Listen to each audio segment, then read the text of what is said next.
Hey everyone, welcome to the long-awaited 70.3 preview for Oceanside for the men's race. I am so excited to showcase my new interface that I've been working on, that I've always wanted to create for triathlon previews, and I should be able to give you a much better visual perspective on how the swim, bike, and run is going to unfold, and then we'll end the video with my predictions. I've always wanted to create something like this because I was so jealous of other sports and soccer and basketball and whatnot, and how they have touchscreen interfaces and they can talk about their sports much clearer than we can in triathlon. I've always wanted to see something like this on the broadcast too for the commentary team, so I decided I'd create one myself. Give it a go. Let me know what you guys think in the comments below. Also argue with me on how you think the race is going to unfold. I love discussing it. If this video comes out and there's still time, make sure you head to the fantasy and make your picks on there and get the pro season leaderboard off to a good start, because we keep track of all the races throughout the year. And yeah, without further ado, let's get into it. Oceanside kicks off tomorrow, 6:40 a.m. local time. Cannot wait for this race. It always feels like it kicks off the Ironman races, but now that there's the Pro Series and every second and every point matters, it feels like there's this extra buzz around it this year, plus the huge start list. I think there's going to be 70 men would be my guess that actually start this race. I've had a few already message me. So yeah, it's going to be nuts. I think it might be the biggest men's field ever, and it's going to just change up the dynamics so much, I think. So let's dive in first to the swim and talk about the swim a little bit. The 15 athletes I've selected over here on the left are those who are just the top ranked, the top seeded athletes, plus a couple that I substituted out who I think will be impacting the race at some point on the swim, bike, or the run, and who I think you should be looking out for. So let's dive into the swim. I've got the course map here, and it's going to play a huge factor into this race because it looks like, from what I've heard, they've moved it from the beach start, which you'll be seeing here in just a second, now into the harbor, just about right here. And from what we've heard and what we've seen in the past, that really makes it harder for athletes to get away. It's a lot easier with a beach start and in the ocean swell for the good swimmers to get away and really show their swimming strengths, whereas in the harbor it tends to be bunched up, and with 70 men, like I said, it was already going to be bunched up. And it is a wetsuit swim as well, so another thing that favors the weaker swimmers, like the likes of Lionel Sanders, Sam Long. So I think the swim is just going to be very different to other 70.3 races, and that's going to determine, I think, a lot of this race. So let's dive into who I think, though, is going to be trying to get away and pushing the pace at the front of the race. Mark Dubrick, I think we all know, is going to be up there. Mark the Shark, he wanted a spot in T100 Miami. He didn't get it, but I think that might be good for him leading up into this race. He's going to have that extra little bit of training under his belt. He really broke through last year with wins at Escape from Alcatraz and Challenge Salinas. And yeah, I think he is just primed for definitely a top 5 result here. He's going to be pushing the pace at the front of the swim. But we've also got Braden Curry, who has had a string of unfortunate results recently. And, you know, he was 3rd place at the 2022 World Championships. He never likes a slow swim. And I think he knows what's coming from behind. I think he knows his run's a little bit weaker. So I think he's going to be actually the one at the front of this race from the get-go, pushing the pace. And I think him and Mark will work together. Florian Anger is another one who might be right there at the front, pushing the pace. He had a terrible year last year, so I think he is looking for redemption. He also knows what's coming from behind and don't think he can hang on in the run like Mark Dubrick. So Florian and Braden, I think, are really going to be the ones pushing the pace at the front. Matt Sharp, I don't know the last time he didn't swim in a front pack, so he'll be right up there. I don't think he'll be pushing the pace, but he'll be hanging on, and yeah, hoping that those guys in front of him will go for a breakaway. Then we've also got the likes of German athlete Maximilian Sperl. He's a fantastic swimmer, ranked 24th swimmer in the world on the PTO rankings, and yeah, I think he's a little bit of a dark horse. Could really perform well here in the swim. Justin Reale is another new up-and-coming pro, fantastic swim biker. He'll be hanging on, hopefully, to the front of this group. I don't think anybody is going to get away. Leo Berger did last year, got himself a really good gap going out onto the bike. I don't see anyone in this group getting away like that. Helle Gaines is my dark horse for this race. You've heard me talk about him already in the first video I made about Oceanside. He's an Olympian for Belgium. He's already qualified for the Olympics. He's been focused on this race. And that's a scary prospect. He's raced 170.3 before. He finished in third place, even with a 5-minute drafting penalty. Obviously, coming from that short course background, he's a phenomenal swimmer. But I don't think he's quite on Leo Berger's level where he could get a breakaway. But I think he'll be happy to hold on here in the front group and see what he can do on the bike. I think he is definitely one to watch. And if he's out in this front group, that's not a good thing for those coming behind.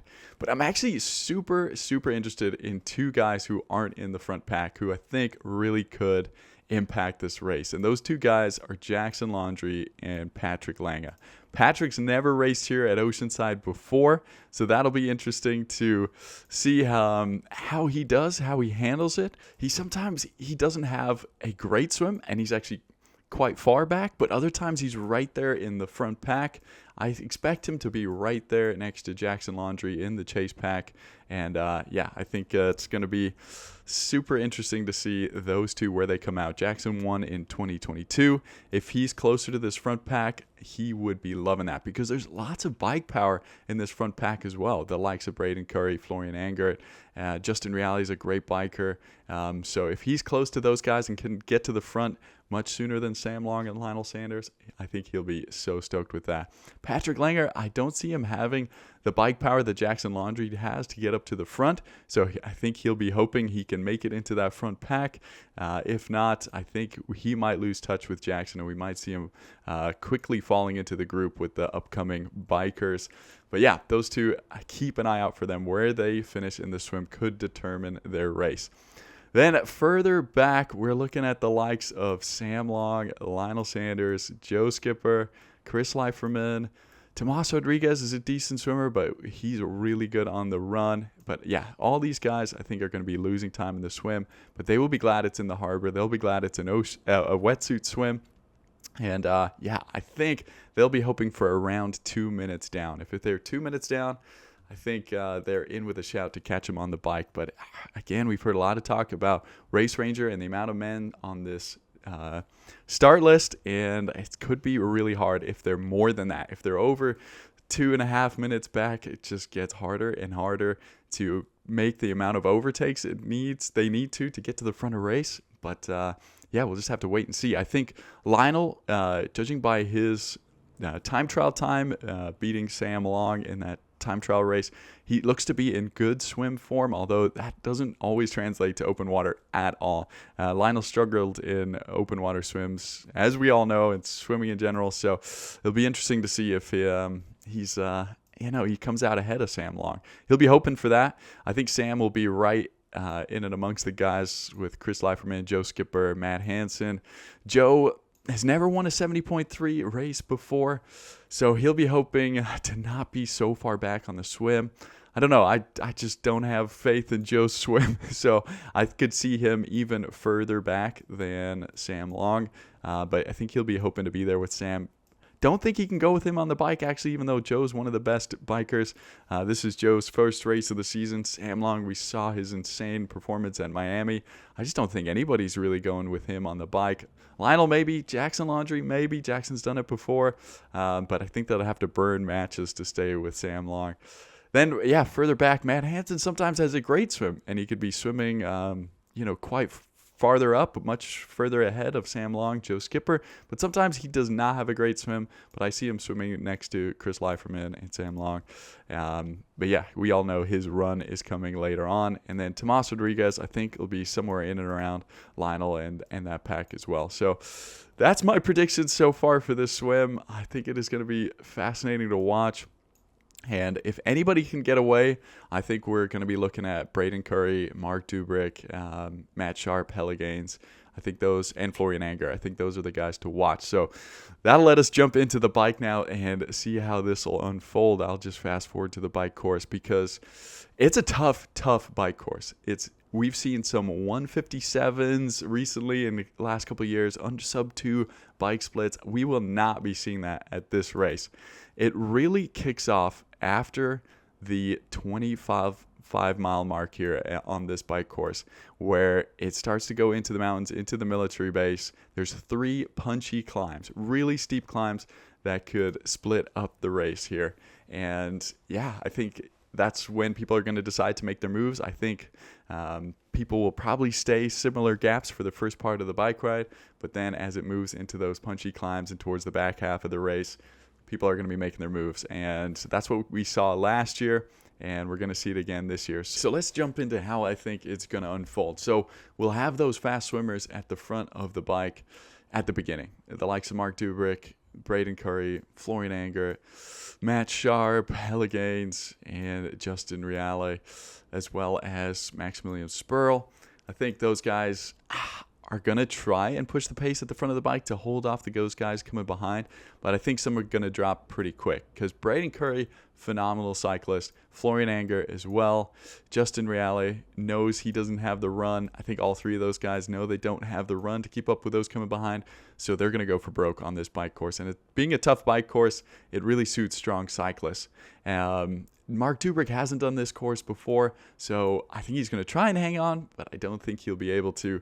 I think he's going to fall back a little bit. Same with Matt Sharp, and same with Maximilian Sperl for sure. I actually think he'll lose time pretty quickly and fall off and lose quite a bit of time. So that's kind of what I'm thinking for those athletes. But Helle Gaines, he really is the dark horse. I mean, just having done 170.3 before, he did actually get a drafting penalty in that one. So it's going to be interesting to see what he is able to do. If he has been able to focus on this enough, ride his TT bike enough, he could stay with that front four and make it all the way to the run with a gap, which would be best case scenario for him and terrifying for everybody else. But I don't know. I don't see him coming from his ITU background being able to stay with those really strong bikers at the front of the race. And I could see him losing a bit of time on the bike. But I think he's going to want to make sure he's at least holding off those coming from behind because there is a lot of strong bikers coming. So, yeah, Helle Gaines, I could see him pretty much in the middle here, either in the front or slightly losing time and falling into a chase pack. But now, coming up next, Jackson Laundry, Patrick Lange, those guys who are in the chase pack in the swim. I can really see Jackson, if he's only down a minute and a half from the front, I can see him motoring to the front of the bike, front of the race. I think his bike's so underrated. We've seen him just outsplit a lot of fantastic bikers in the last couple of years, and he's gone with Sam Long in a lot of races. So I have faith that Jackson Laundry can actually make it to the front of this race. If not, he'll definitely be right in around that chase bike group, which I don't think he's going to want to bring the likes of Mark Dubrick, Matt Sharp with him, especially Mark. He's a phenomenal runner. So, Jackson, even though they are teammates on the Real Tri Squad, I think he's going to try and drop the likes of Mark and get to the front of the race. Now, Patrick Lange, he hasn't really proved to be a strong cyclist in the past. He's a good cyclist for sure, and I think this course does suit him with those hills. The power to weight ratio does make a significant impact. However, I don't see him going with the likes of Jackson Laundry. I think he'd be happy to stay with the likes of Mark Dubrick, Matt Sharp in a chase group there behind the front pack. Then we've got the group coming from behind, and we've got to talk about Sam Long first because I think he is just going to be motoring. I think we are all curious to see how the large field is going to impact him, though. Is he going to be able to overtake a lot of people? We saw him get that penalty at the 70.3 World Champs in St. George, where he was overtaking a large group of athletes and eventually had to slot in, and they gave him a penalty for it, and he had to overtake Jackson at the same time while he was overtaking everybody. It was a bit messy. So that could really impede him, or, he could just get on a fantastic train and just move past everyone right away, right out of the swim, and get into some open air and just start catching this front group and this chase group. Could easily see him getting to the front of the race again like he did last year, although he did blow up, remember, last year on the run. So he's now got a lot of experience. He's got experience from last year's Oceanside race, that 70.3 race where he had to overtake a lot of people. So I've got faith in him to get to the front of the race. And, I think we'll see him and the bike really close, if not there. But then we've got Lionel Sanders. We know he's going to be chasing. In recent times, he was always on the same level as Sam on the bike. So it'll be really interesting to see if he can go with Sam. But Sam seems to have just been a little bit better on the bike recently. And obviously that performance in Miami showed he is incredible right now. But Lionel, first race of the season. I actually don't think he's chasing the Pro Series, just the way the season will work out for him. I don't think he'll be able to do 3 Ironmans and really chase those points. So I think he's just all in on having some great races for him. So much to rely on for his swim. If he gets a bit of a gap on Sam, can hold him off for a while, then I could see him going with Sam towards the front of the race. That would be best case scenario for Lionel, who's won here 2 times, I believe, before. So, yeah, I think Lionel is definitely one to watch and definitely capable to get to the front of the race.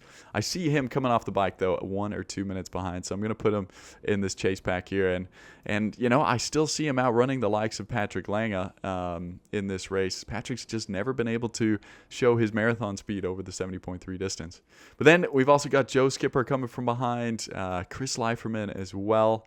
I don't see Matt Hansen or Tomas Rodriguez gaining any time on the bike, and both those guys will just have to save it for the run, I think. But Joe Skipper, I think he could go with Lionel on the bike.